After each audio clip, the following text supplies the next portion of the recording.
안녕하세요. 오늘은 전기차 대중화를 위해 꼭 필요한 전기차 충전거와 관련된 회사에 대해서 알아보는 시간을 갖도록 하겠습니다.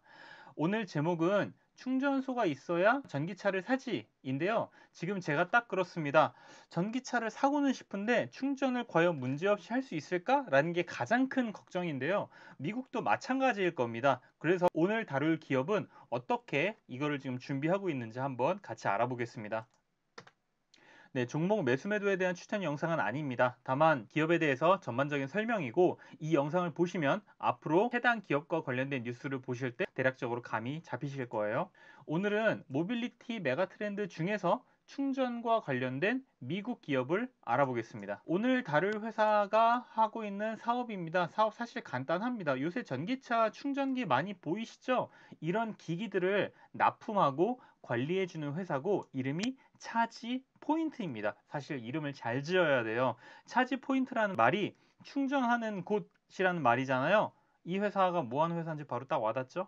시가총액을 한번 보겠습니다. S&P 기준으로 위에 있는 애들은 엄청 높죠. 다들 몇백조 원 정도 되는데 차지포인트는 사실 그렇게 크지는 않습니다. 우리나라 돈으로 한 7.4조 원 정도 하고 있고요. 코스피랑 비교해 봤을 때 7조 원 정도 되는 애가 누구냐면 기업은행 정도 되고 걔가 한 50등 정도 되니 비교해 봤을 때도 엄청 큰 회사는 아닙니다. 차지포인트랑 비슷한 사업을 하고 있는 회사가 한 두 군데 정도 있습니다. 뭐 S트래픽, 원익 P&E 이런 회사들인데 시가총액이 굉장히 작아요. 1,600억 원, 5,400억 원 이 정도 되고요. 원익 P&E는 본인들이 하는 건 아니고 종속기업이 P&E 시스템즈라고 하는 그 회사가 있는데 그 지분의 한 60% 정도 갖고 있습니다. 그 회사가 충전 인프라 사업을 한다고 보시면 돼요. 미국 증시는 사실 우리나라보다 한 20배에서 30배 정도 더 크거든요. 그렇기 때문에 어느 정도 감을 잡으시려면 미국 기업 한 7.4조 원 정도 되네라고 하면 여기서 한 20에서 30 정도로 나눠주시면 됩니다. 그래서 한 20으로 나누면 얼마죠? 한 3,700억 원 정도 되죠. 30으로 나누면 한 2,400억 원 정도 되니까 대략적으로 코스피에서 한 3천억 원 정도 하는 회사구나라고 딱 생각을 하시면 됩니다. 이 3천억 원이 되게 약간 애매해요. 이 정도면 중소형주여가지고 기관들이 지금 담을까 말까 하는 약간 그 정도 규모라고 보시면 됩니다. 미국도 마찬가지겠죠. 주주 구성은 사실상 51% 지분은 내부자가 보유 중이니까 여기 있는 캐나다 연금 펀드에서 4.6%를 제외하면 이게 한 50% 되거든요. 그러니까 뭐 요 위에 있는 애들은 거의 다 내부자라고 그냥 보시면 됩니다. 성장주 투자로 최근에 이제 유명세를 떨치고 있는 베일리 기포드도 이 회사의 주주입니다. 뭐 몇 프로 안 갖고 있기는 하지만 주주이긴 해요. 회사에 대해서 간략하게 알아보겠습니다. 이 회사는 북미 지역 전기차 충전 인프라 1위 업체인데 급속이 아니고 완속 충전기 기준입니다. 완속은 차지 포인트가 1등인데 급속 충전기는 테슬라가 압도적이에요. 테슬라는 급속밖에 안 만들거든요. 차지 포인트는 한 11% 정도 된다고 보시면 됩니다. 테슬라랑 좀 차이가 납니다. 꼭 알고 계셔야 될 게 뭐가 있냐면 이 회사는 충전소를 운영하는 게 아니에요. 충전소가 아니라 충전기를 충전소에다가 납품합니다. 충전기를 파는 회사예요. 그렇게 아시면 돼요. 그래서 아무래도 투자 비용이 그렇게 크지 않은 에셋 라이트 모델입니다. 자산이 가벼운 모델이기 때문에 초기에 빠르게 확 확장하는데 매우 좋죠. 우리들이 알고 있는 에셋 라이트 모델 중에서 유명한 게 뭐가 있냐면 에어비앤비가 있습니다. 에어비앤비가 확장이 엄청 빨랐잖아요. 그 이유가 뭐냐 하면 호텔처럼 막 부지 사서 개발하고 막 관리하고 이런 일들을 안 했잖아요. 그렇기 때문에 확장이 되게 빨랐던 겁니다. 충전소도 사실은 초반엔 투자비가 엄청나게 들어갈 거거든요. 그런데 이렇게 에셀 라이트 모델로 접근을 하면 확장도 매우 빠르고 그리고 손님들이 충전을 하든 말든 본인들은 충전소에 충전기만 팔면 되잖아요. 그렇기 때문에 리스크도 적죠. 그래서 굉장히 좋습니다. 기기 생산은 주로 멕시코 OEM 업체한테 외주 주고 걔네들이 그냥 만들라고 하고 있습니다. 여기서 잠깐 모르시는 분들이 계실 것 같아서 완속 충전과 급속 충전의 차이에 대해서 말씀을 드릴게요. 전기는 교류로 흐르거든요. 그래서 이 교류 전류가 그대로 와서 이 완속 충전기한테 와요. 얘들이 전기를 받아갖고 자동차에다가 바로 딱 쏴줍니다. 그러면 어떻게 되죠? 차 안에서는 직류로 받아갖고 충전을 해야 돼요. 그러니까 차 안에서 교류 전력을 직류 전류로 바꿔줘야 됩니다. 그러다 보니까 차 안에서 할 일이 많겠죠. 충전이 느릴 수밖에 없습니다. 사실 완속 충전기는 크기도 조금 작습니다. 자, 급속 충전기는 교류를 직류를 여기서 바꿔줘요. 바꿔줘서 전기차에 다이렉트로 딱 쏴줍니다. 전기차는 직류를 바로 받아버리기 때문에 이 안에서 할 게 없죠. 그냥 바로 그냥 충전하면 됩니다. 빨리 충전이 됩니다. 그 차이라고 그냥 보시면 돼요. 그렇다고 뭐 급속 충전이 무조건 좋은 거는 아니에요. 완속 충전이 사실 더 싸고 어차피 집이나 건물에서 주차한 상태에서 대부분 충전할 텐데 비싼 돈 주고 빨리 충전할 필요 없잖아요. 그러니까 싸게 그냥 충전을 하면 됩니다. 바깥에서 주유소 같이 우리가 충전을 해야 된다라고 하면 거기는 급속으로 해야겠죠. 하지만 집이나 건물에서는 완속으로 해도 됩니다. 더 싸게 그냥 하면 되는 거죠. 여기까지만 말씀드리고 넘어가겠습니다. 고객은 총 세 가지로 나눠지는데요. 첫 번째는 상업시설입니다. 우리들이 잘 아는 뭐 회사 건물, 주차장, 학교 이런 곳에다가 설치를 해놓고 주차하면서 충전하라는 거죠. 이거는 굳이 급속으로 충전 안 해도 되죠. 어차피 주차하는 거니까 완속으로 충전해도 됩니다. 대부분 완속입니다. 건물에서 수익 내려고 설치할 수도 있고 아니면 손님들이 오래 머물면서 그 안에서 그냥 돈 쓰라고 서비스 형식으로 설치를 할 수도 있습니다. 차지 포인트 매출의 3분의 2가 이런 건물들한테 이런 기계들을 판매한다고 보시면 됩니다. 두 번째 고객은 상업용 자동차를 모으는 곳인데 전기 버스 이런 것들인데 이런 애들은 이미 배터리 용량이 엄청 커요. 그래서 우리들이 알고 있는 그 승용차 그 배터리랑은 용량 차이가 굉장히 큽니다. 이걸 갖고 완속으로 세워라 내워라 충전하고 있으면 언제 돈 벌러 나갑니까? 빨리 충전해가지고 빨리 투입이 돼야죠. 그래서 그냥 여기는 그냥 고속 충전합니다. 고속을 해도 오래 걸려요. 보통 아이오닉 5가 충전을 80% 하는데 1시간 정도 걸리거든요. 그런데 이런 애들은 한 5시간 정도 걸린다고 보시면 됩니다. 급속으로 해도. 자, 마지막은 주거용입니다. 우리나라와 달리 미국은 주택들이 많다 보니까 각자 그냥 하나씩 구매해서 이 가정용 콘센트에 꼽고 그냥 충전을 하면 되는 거예요. 꽂고 그냥 자면 돼요. 자고 아침에 딱 일어나면 충전이 다 돼 있네. 이거 급속일까요? 완속일까요? 당연히 완속이겠죠. 완속을 해도 돼요. 싸고 그리고 전기세도 저렴하고 기기도 싸고 전기세도 저렴하고 하기 때문에 주거용 완속 충전기는 전기차 보급 속도에 맞춰서 매우 빠르게 증가할 걸로 보여집니다. 매출을 나눠보겠습니다. 이 회사 매출은 가장 큰 게 충전기 판매하는 게 가장 큽니다. 그리고 두 번째는 그 충전기 판매한 거 관리하는 거 그리고 기타 매출 이렇게 됩니다. 7대 2대 1 정도로 보시면 돼요. 이 회사는 충전소를 운영하는 게 아니라 이 충전소들한테 충전기를 판매하는 곳이기 때문에 앞으로 계속 충전기 판매가 메인이 될 거예요. 충전기 판매는 사실 원타임으로 끝나잖아요. 그런데 충전기 관리는 매출이 꾸준하기 때문에 충전기도 많이 팔아야 되고 그거와 연결돼서 관리 매출도 나오기 때문에 충전기 판매가 중요합니다. 자, 이게 지금 2030년까지 예상치인데 이 빨간색이 충전기 판매거든요. 계속 압도적으로 높죠. 매출 비중이 한 70% 정도를 계속 유지할 전망입니다. 첫 번째, 충전기 판매가 매출 비중이 한 70% 정도 된다고 말씀드렸어요. 보통 레벨 2 완속 충전기 위주입니다. 이게 비중이 한 70% 정도 된다고 보시면 돼요. 레벨 1, 레벨 2가 완속이고 그 다음에 이제 고속 충전기가 있죠. 자, 위에 그림 딱 보시면 완속과 고속을 한눈에 바로 알아볼 수 있을 것 같아요. 자, 완속은 아까 안에서 할 일이 별로 없기 때문에 작다고 했죠. 요 작은 애들이 다 완속 충전기입니다. 자, 급속은 우선 뚱뚱해요. 왜냐하면 할 게 많죠. 교류 전력을 직류로 바꿔갖고 전기차한테 쏴줘야 되잖아요. 그렇기 때문에 얘네들이 크기가 큽니다. 네, 바로 알아볼 수가 있어요. 자, 충전기 중에서 제가 상업시설한테 파는 게 있다고 했는데 그게 조금 마진이 높고 전기버스 뭐 이런 데다 파는 거 그리고 가정용 좀 작잖아요. 걔네들은 좀 싸요. 싸고 마진도 낮습니다. 그래서 커머셜 쪽에 많이 파는 게 중요한데 현재 매출의 70%가 커머셜이라고 보시면 됩니다. 매출 믹스는 괜찮아요. 두 번째는 기기를 팔면 이걸 관리를 해야 되는데 사실 이게 만만치가 않아요. 예를 한번 들어볼게요. 요새 정수기 렌탈 많이 쓰시죠? 이게 지금 월 얼마씩 내고 있잖아요. 근데 사실 이거 한 번에 살 수도 있거든요. 제가 영업 비밀을 하나 말씀을 드리면 제 영업은 아니고 정수기 렌탈 영업 비밀을 말씀을 드리면 저희가 5년 정도 사용했을 때 한 번에 사는 거랑 렌탈을 5년 하는 거랑 어느 정도 가격 차이가 나냐면 가격 차이 2배 납니다. 꽤 많이 나요. 그런데도 불구하고 정수기 렌탈을 많은 사람들이 대부분 합니다. 왜 그럴까요? 청소기 렌탈하면 매달 관리를 해주잖아요. 그게 되게 중요한 거예요. 그게 생각보다 되게 크거든요. 충전소에 있는 충전기는 더 하겠죠. 자기가 그냥 원타임으로 사서 내가 관리할게라고 하면 그거 관리 어떻게 해요? 되게 힘들잖아요. 그렇기 때문에 기기 판매한 업체가 관리까지 계속 해줍니다. 기기는 한 번 팔면 끝나잖아요. 그런데 이 관리 같은 경우는 매달 현금이 계속 나옵니다. 그래서 한번 계산을 해봤어요. 그랬더니 한 7년 정도 현금을 꾸준히 만약에 받는다. 관리 그 비용으로 꾸준히 받으면 한 번에 기기 판매한 금액이랑 비슷해진다는 말입니다. 5대 5 정도 된다는 말입니다. 그렇기 때문에 유지 관리 요 구독 요 비즈니스도 굉장히 중요해요. 자, 마지막으로 기타 매출인데 기타 매출은 비중이 한 10% 정도로 적지는 않습니다. 가장 큰 게 이제 탄소 저감하면 크레딧 매출이 발생을 하거든요.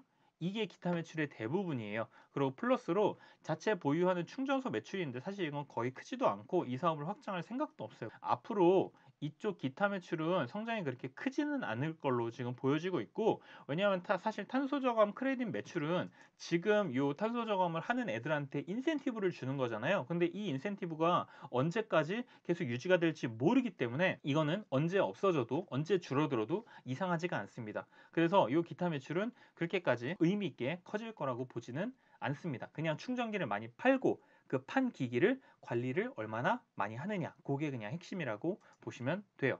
자, 숫자로 한번 확인을 해보겠습니다. 충전기 매출 비중은 계속 70%대를 유지를 할 겁니다. 그리고 유지 관리 쪽은 한 20%에서 한 25% 정도, 그 정도 비중을 차지를 하겠죠. 기타 매출은 얼마 안 되고. 성장률도 충전기랑 유지 관리 이쪽이 메인이에요. 사실 충전기 판매하는 거랑 유지 관리하는 거랑 성장률이 거의 비슷할 수밖에 없습니다. 판매하는 만큼 관리를 대부분 할 거기 때문에. 네, 지역별 매출을 말씀을 드려보겠습니다. 미국이 당연히 가장 중요한 시장이고요.